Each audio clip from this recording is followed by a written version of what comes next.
Hi, my name is Kayla, and today I will be discussing what cultural competency looks like in the modern classroom as well as what it will look like in my classroom. To be culturally competent means having the proper behavioral skills to properly communicate with people of other cultures.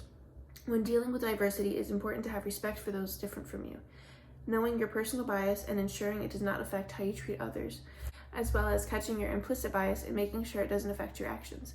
To be a culturally competent educator looks the same. However, you have to adjust your mindset when it comes to possibly affecting our youth. We must educate ourselves on other cultures so we can obtain the highest ethical standard, meaning we must know what not to say in order to ensure the respect of our students' culture, as well as educate ourselves so we can create a safe, comfortable environment. We also must ensure that we're not letting our implicit bias get in the mix when helping or punishing. I don't think teachers should punish students. However, sometimes small corrections to behavior is important. I say this though because we must not let implicit bias conflict with who is punished or rewarded. It should be based on actions and consistent for all students. I see myself as culturally competent. On the cultural competency chart, it states that some characteristics are that one works at being inclusive, actively develops cross-cultural knowledge and skills, mindfully engages rather than segregating oneself, ceases to expect those who are different to suppress their differences, and continuously looks outside of one's worldview to gain a more accurate understanding. I see myself here because I do all the previously stated actions. As far as my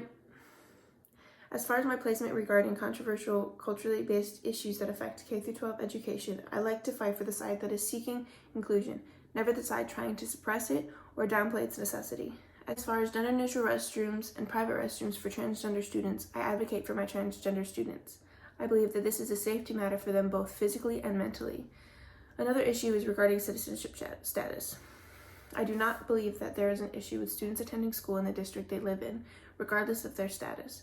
I think early education is extremely important, and that in any country, children should be allowed to attend school wherever they live. How can the United States make it illegal for children to not attend school, but then tell children who are not citizens that they are not allowed? In California, where I live, children cannot be denied a free public education. I don't see an issue with this, and neither should anyone else. Lastly, another issue of controversy is over having ethnic classes. I believe it is important to be well educated on the world around us. I went to a Catholic school. However, there was a world religions course that taught me so many useful new things. We learned about other cultures and religions, and there is no reason that any student should be denied this same learning experience. I would like to get to the next step on the cultural competency chart. However, I do not believe it is possible for me. I know my bias, and I have no intent in changing my mindset. I have said it time and time again that school and religion should not mix, and I stand with that belief. If a student wants to practice religion or celebrate it in the classroom, that's fine, but never should a teacher discuss their personal religion or beliefs. I understand that this is my bias, so I think it holds me back from fully accepting everyone's beliefs. However, in the classroom, never would I show indifference to a child's religion because they are from a different background.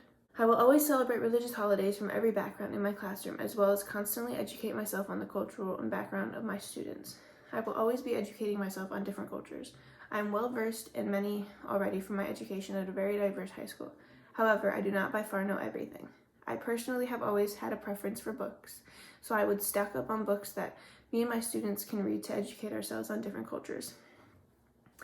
I would also do specific online research on my students' cultures. It's hard to know everything, but it's easier to learn a little at a time. There's also a great website called edx.org where you can find classes about basically anything. Taking a course on a specific religion or culture would be a great way to spend my summertime positively. Cultural inclusivity in my classroom will look like showing every student that they are special. I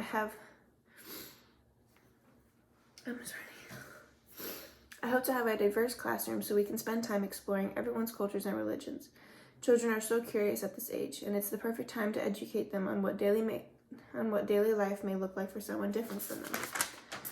Through this practice, I will ensure the respect of each culture by listening to my students and actively learning. My personal beliefs do not get in the way of how I treat others. Unless you are a mean, vile, unethical person, I see nothing wrong with having different beliefs and values to my own.